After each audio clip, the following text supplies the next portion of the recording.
Not everybody thinks the same way. Not everybody thinks the same way. Now, there are plenty of political disagreements to be had on all sides. There are plenty of disagreements to be had with regard to a two-state solution.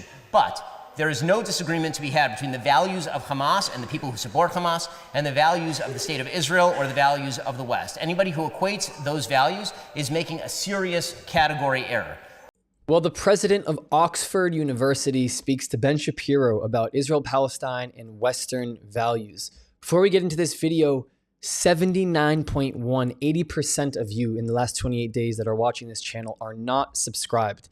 If you can just take a moment to subscribe to this channel, I post a lot of videos every single day. And if you don't subscribe, you won't be notified about these videos and you may miss very important ones regarding this conflict. So right below, press subscribe, turn on the bell so you get the notifications, and let's get into today's video. Thank you very much for joining us today. There are some students outside protesting the mere fact that you're speaking here. Why do you think that is? Well, I mean, it's a free country, thank God. This is a wonderful Western country in which people have the ability to dissent, which is not true of an enormous number of countries in the world. First of all, it's an honor and a pleasure to be here at the Wizarding World of Harry Potter. And I want to thank you in particular for having me, because I've spoken to other people who are members of the union. I know that you have some qualms about, or you had some qualms about doing this conversation, so I really appreciate the fact that you're actually taking the time to have the conversation. I think it's wonderful.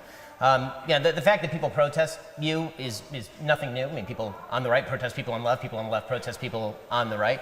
I say things that I think are true. Some people find those things to be controversial. I did want to take a bit of a moment to make a bit of an opening statement. I know that that wasn't supposed to be part of the plan, but since it was good enough for Stormy Daniels, I figured it was good enough for me. I did think pretty seriously about who I had to shag in order to get an opening statement, and as it turns out for Stormy, the answer is everyone. But the opening statement tonight is pretty serious because of obviously the world events that we're watching around us, which is the real reason that you're hearing people outside chanting genocidal slogans like "From the river to the sea, Palestine shall be free," which is in fact a genocidal slogan. The river they're talking about is the Jordan River. The sea they're talking about is the Mediterranean Sea. The real question is why that has become such a common sentiment in the West. Why it is that this has become such a common sentiment that you see 100,000 people marching in the streets of London in a pro-Hamas rally. Or why it is you see widespread sentiment honeycombed throughout American universities and universities throughout the West in favor of Hamas after Hamas committed the worst pogrom against Jews since the Holocaust. And let me be extremely clear about this. I brought some visual aids for those people who don't actually believe what is eminently true, which is that Hamas is not the same as the West. Hamas is not morally equivalent to Israel. If you don't believe me, this is what Hamas is. This is what Hamas is. Hamas is murdered babies burned in their cribs. What Hamas is Shani Luke. Shani Luke's body, her head was found today, her skull was found today. She's a young woman, she's 22 years old, and she was murdered by Hamas and taken back to the Gaza Strip where she was put in the back of a truck. Anyone who draws moral equivalence between Hamas and Israel, between Hamas and the Jews, is a Jew hater, full stop, end of story. So the question is, why exactly that's become such a common sentiment in the West? And the answer is because the West is ashamed of its own values. In fact, what the West really is ashamed of the superiority of its own values. Not everybody thinks the same way. Not everybody thinks the same way. Now, there are plenty of political disagreements to be had on all sides. There are plenty of disagreements to be had with regard to a two-state solution. But there is no disagreement to be had between the values of Hamas and the people who support Hamas and the values of the state of Israel or the values of the West. Anybody who equates those values is making a serious category error. The West has become shy about its own principles. The West has become humiliated by its own principles and instead has decided to substitute an idiotic notion that everybody thinks the same way, and it's not true. And because the West thinks that, the West falls into these category errors where they believe you can buy off terrorist groups like Hamas, where they believe that Hamas's actual goal is not what they say. Hamas openly says their goal is to exterminate all Jews, but we can't believe them because we're so paternalistic that we believe that we don't believe them. It must be economic discontent. It must be a land dispute. Or maybe it turns out that people who burn babies in their cribs, who rape mothers in front of their children and then murder both of them, maybe they don't think like you.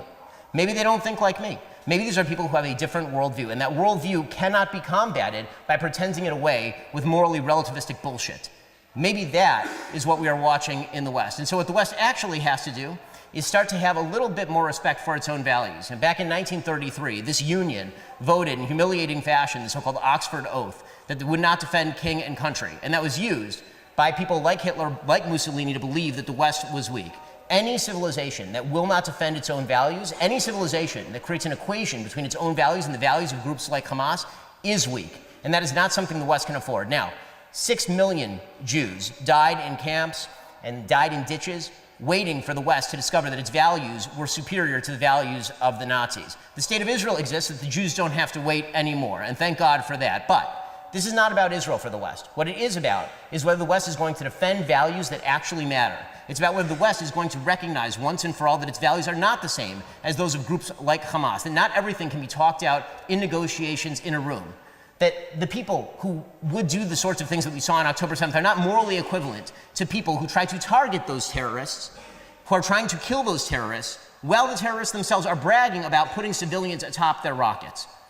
Okay, any moral equivalence that's drawn in this conflict by the people who are chanting outside should be treated as evidence of anti-Semitism, because there has never been a clearer moral contrast than what we are seeing right now. There's been a lot of talk about the two-state solution, about the Israeli-Arab conflict over the course of decades. That's obviously going to continue.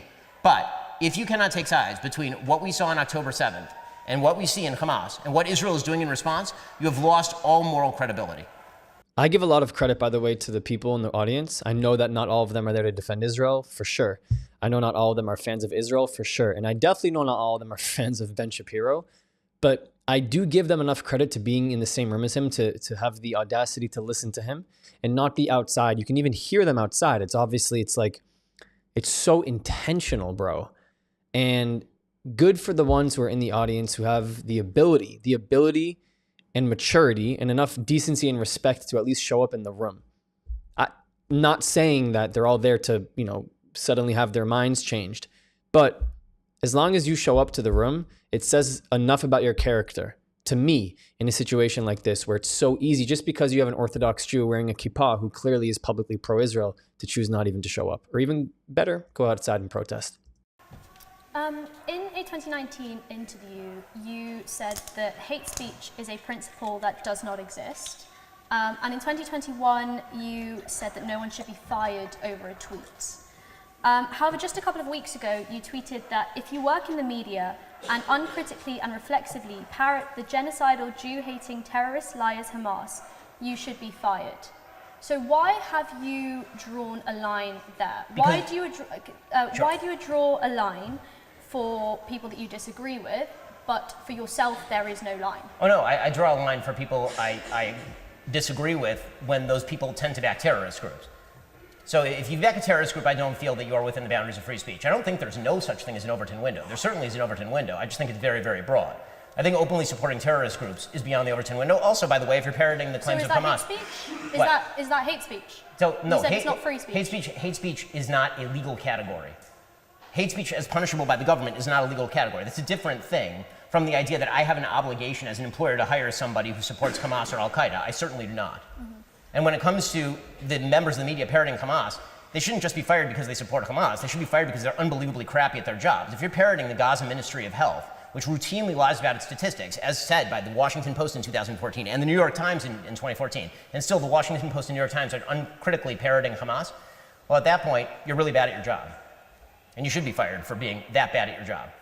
So it's okay for you to say things like, I know you've come under fire for this a lot, but the Arabs like to bomb crap and live in open sewage tweet. I'm so glad you asked about this. So. No, I knew this was going to come up, but you then later doubled down on it and said it wasn't just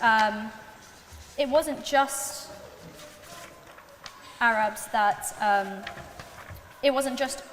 You said there are many, many Christian Muslim Arabs who are wonderful people, just not the ones who oppose Israel in the Israel-Arab conflict. Yes. So you are allowed to say things like that about certain groups. Oh, I think anybody's allowed to say that. But anyone else can lose their job if they say things. Well, I mean, first of all, I'm not entitled to a job. I'm saying that as a general principle, we should be very careful about who we fire and who we cancel and for what we cancel people. That doesn't mean that there aren't... So you're okay with it for some things? Well, I mean, I think even on the right, there are certain things where I think that they pass the line of the Overton window and you can be fired for that, of course. I mean, I'm not saying there's no line whatsoever. If you come out tomorrow and you start flying a swastika at your place of work, I think that you can be fired for that. But I think that, when we talk about, what I said back in 2010, as you mentioned, I mean, I can read you the rest of the tweets, okay? In the post regarding Israelis versus Arabs, this is September 27th, 2010. So it's always fun when people pull up tweets that are 13 years old. But since I knew this was coming, we may as well do it. In the post regarding Israelis versus Arabs, I wrote about Arabs who take part in the Israeli-Arab conflict, as anyone who can read knows. Apologies. Your correct slurs about Arabs. Not all Arabs like open sewage and blowing things up. I was specifically talking, by the way, in these tweets about Hamas and its allies. And just to make very clear, Hamas does like living in sewage and blowing shit up. That is actually Hamas's goal. This is why they have all of their resources right now hidden underground. This is why they have hundreds of gallons of fuel that they are not giving to the civilians in the Gaza Strip. This is why Hamas took literal water pipes out of the ground and refashioned them into rockets. I mean, the idea, obviously, that, as I say, even in that tweet thread, that all Arabs are in this category is not true. But it is true that Hamas is a terrorist group that would prefer to murder innocent people and get its own innocent civilians killed than to even care for those civilians. By the way, they openly say this. I mean, this is the part that's crazy. I mean, Hamas actually says this. One of the top Hamas officials literally said today that they do not care about their civilians, that it is the job of the UN and Israel to take care of their civilians. It's not their job. They're too busy in the tunnels.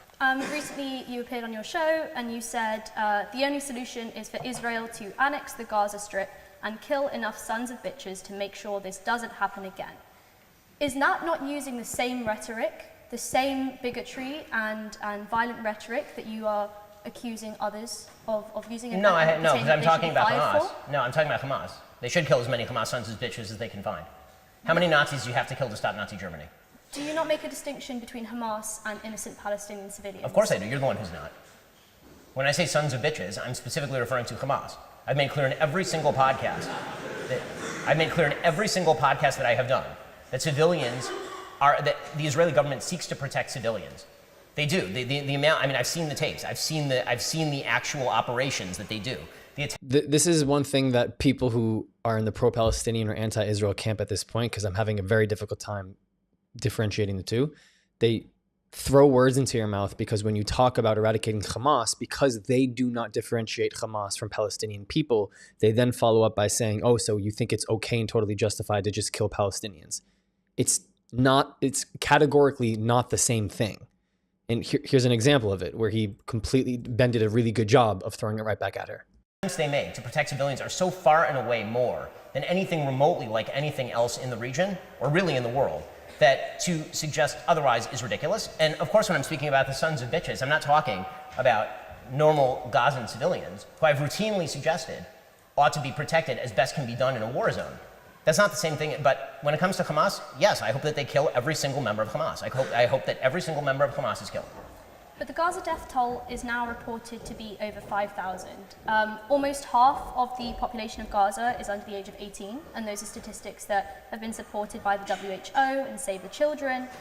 Israel has recently turned off the electricity, water supply, and you've spoken about this issue about Israel and Palestine a lot in recent interviews. You've rightly condemned the atrocities that occurred on October 7th to innocent Israeli civilians.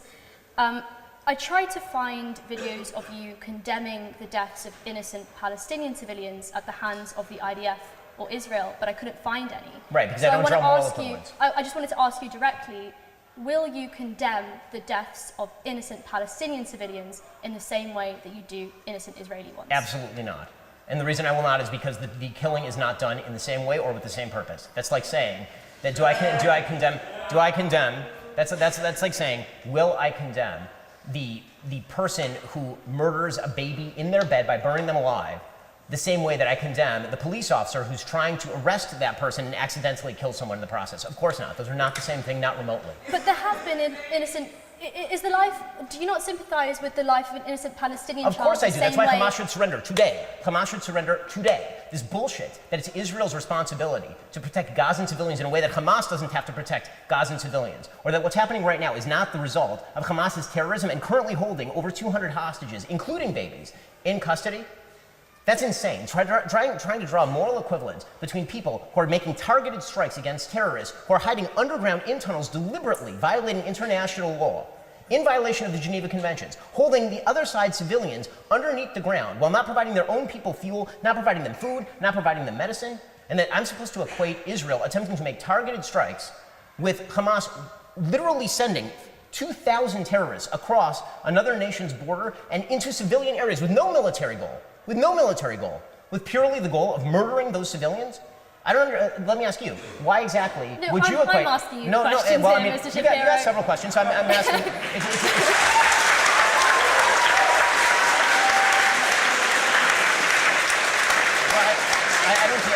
Honestly, I'm going to ask you the same question. Why would you? I am asking you the questions here. I find it really concerning that you're not prepared. Why? Why won't you answer the question? I find it really concerning that you're not prepared to condemn, to even admit that it's sad when an innocent Palestinian Of course child it's dies. sad. I just in said the it's same sad. way that it's sad when an innocent Israeli civilian dies. Of course it's Why are those two not equally saddening to you? I'm of course incredibly sad when anybody who's innocent dies, but it is not the same evil when somebody murders a baby in their crib as when someone tries to kill a terrorist and that terrorist is hiding behind the baby. That's not the same thing. But innocent Palestinian children have lost their lives. Of course they have, and Hamas should be blamed for all of that, and Hamas should surrender today. Will you call on Hamas to surrender? Absolutely. Okay, so then we're in agreement. Great.